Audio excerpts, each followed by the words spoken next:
Hello viewers, তোমরা সবাই কেমন আছো? আশা করছি তোমরা সবাই ভালো আছো। তোমরা কি কখনো বাড়িতে কোনোদিনও বিস্কিট বানিয়ে দেখেছো? আজ আমি তোমাদেরকে দেখিয়ে দেবো কীভাবে খুব সহজেই বাড়িতেই চিনির বিস্কিট বানানো যায়। আর এই চিনির বিস্কিটগুলো চায়ের সঙ্গে খেতে যতটা টেস্টি হয়, এমনি খেলেও কিন্তু ততটাই টেস্টি। তো চলো, এটার জন্য কী কী উপকরণ নিয়েছি সেটা প্রথমেই বলে দিচ্ছি। তো তার আগে যারা যারা আমার চ্যানেলটাকে এখনও পর্যন্ত সাবস্ক্রাইব করনি, তারা অতি অবশ্যই আমার চ্যানেলটাকে সাবস্ক্রাইব করে নাও এবং পাশে থেকে একটা সাবস্ক্রাইবারের বাটন আছে, সেটা অবশ্যই ক্লিক করে বেল আইকনটা অবশ্যই ক্লিক করে দেবে আমার নিত্য নতুন ভিডিও সর্বপ্রথম পাওয়ার জন্য। এই বিস্কিটটা বানাতে হলে প্রথমেই আমি একটা মিক্সিং বোল নিয়ে নিয়েছি। এরপর আমি এই চামচের 2 চামচ আটা দিয়ে দিলাম।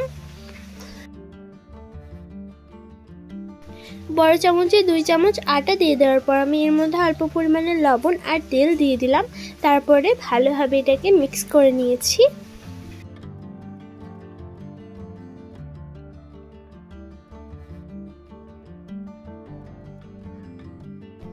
শুকনো উপকরণ ভালোভাবে আমি কিন্তু মিক্স করে নিয়েছি।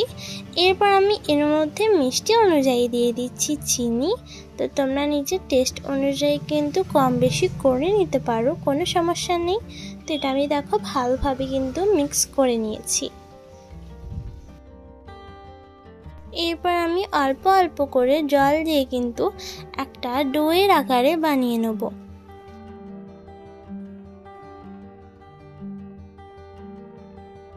তো আমি এটাকে মিক্স করতে করতে কিন্তু একটা ডোয়ের আকারে দেখো বানিয়ে নিচ্ছি। মিক্স করতে করতে আমি এটা ডোয়ের আকারে বানিয়ে নিয়েছি। এটা এখন খুবই সফট হয়ে গেছে। তো এরপরে কিন্তু আমি এটাকে মুথে নেব। তো ভালোভাবে মুথে নেওয়ার পর এটা কিন্তু এরকমভাবে আমি রুটি বেলে নিচ্ছি। ঠিক বড় সাইজের রুটি বেলে নিয়েছি দেখো।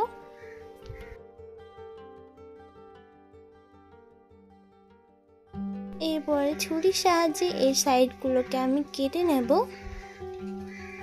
এখন কিন্তু আমি ছুরির সাহায্যে খুব সুন্দরভাবে এই যে সাইডগুলো আছে সেগুলোকে কেটে নিচ্ছি।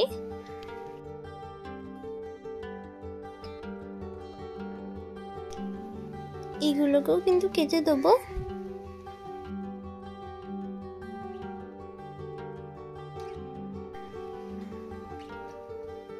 প্রত্যেকটা সাইড কিন্তু আমি সুন্দরভাবে কেটে নিয়েছি।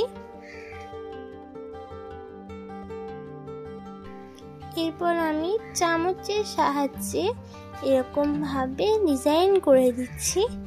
তোমরা চাইলে কুকি কাটারে করে কেটে নিতে পারো, কিন্তু আমি আজকের এই যে বিস্কিটটা আছে সেটাকে ছুরির সাহায্যে কাটবো। আর আমার বেশ এই ডিজাইনটা খুবই সুন্দর লাগে, তো আমি এই সাইডটাকেও কিন্তু সেম ভাবে কেটে নেব। তোমরা চাইলে অন্য ডিজাইনও বানিয়ে নিতে পারো, সেটা তো আমাদের ব্যক্তিগত ব্যাপার।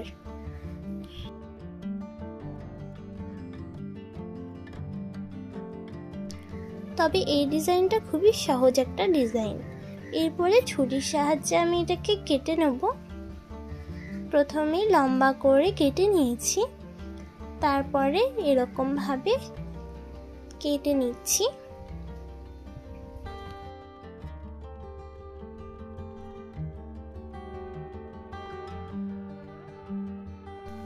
তো ভালোভাবে দেখো আমি এটাকে কেটে নিয়েছি, খুব সুন্দরভাবে কিন্তু আমার এটা কাটা হয়ে গেছে। এরপরে চলে যাই গ্যাস ওভেনের কাছে। তো গ্যাস ওভেনে একটা কড়াই চাপিয়ে এর মধ্যে দিয়ে দিয়েছি তেল। এরপরে এরকম ভাবে বিস্কিটগুলোকে আমি ছেড়ে দিচ্ছি।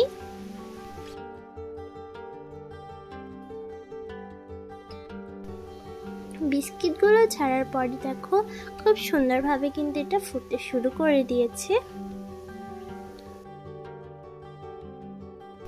এরপরে উল্টে পাল্টে কিন্তু আমি এটাকে ভেজে নেব।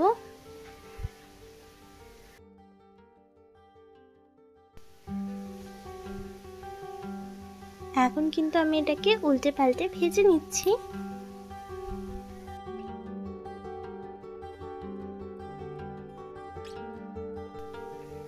ঠিক যখন এগুলো লাল লাল করে ভাজা হয়ে যাবে তখন কিন্তু তেল ছড়িয়ে তুলে নিতে হবে।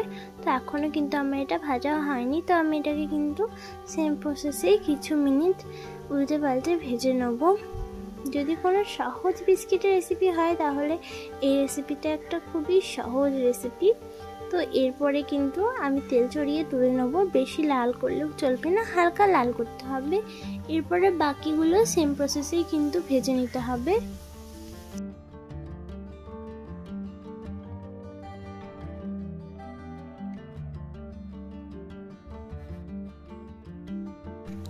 তো সেম প্রসেসে কিন্তু সবগুলোকে আমি উল্টে পাল্টে ভেজে নেব। একবার ছাঁকিয়ে দিলাম, তারপরে উল্টে পাল্টে ভেজে নিচ্ছি।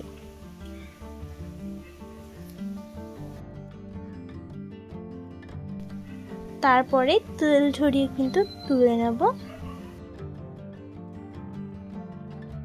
তারপরে রেডি হয়ে গেল আমাদের এই রেসিপিটা, যেটা খেতে হয়েছিল দুর্দান্ত। আর এতটা পরিমাণে ক্রিস্পি আর এতটা পরিমাণে টেস্টি আমি তোমাদেরকে বলে বোঝাতে পারবো না। তাই একবার হলেও তোমরা এই বিস্কিটের রেসিপিটা কিন্তু ট্রাই করে দেখবে। খুবই সহজ এবং খুবই কম উপকরণে আজকের এই বিস্কিটের রেসিপিটা কিন্তু তোমাদের সামনে আমি তুলে ধরেছি। তাই অবশ্যই কিন্তু এটাকে বাড়িতে বানানোর অনুরোধ রইল। তো আজকের মতো বিদায় নিচ্ছি। ভালো থাকবে, সুস্থ থাকবে, আর পরের ভিডিওটার জন্য অপেক্ষা করবে। যারা যারা আমার চ্যানেলটাকে এখনও পর্যন্ত সাবস্ক্রাইব করেনি তারা অতি অবশ্যই আমার চ্যানেলটাকে সাবস্ক্রাইব করে নাও, এবং পাশে একটা সাবস্ক্রাইবের বাটন আছে, সেটা অবশ্যই ক্লিক করে দেবে। বেল আইকনটা অবশ্যই ক্লিক করতে ভুলবে না।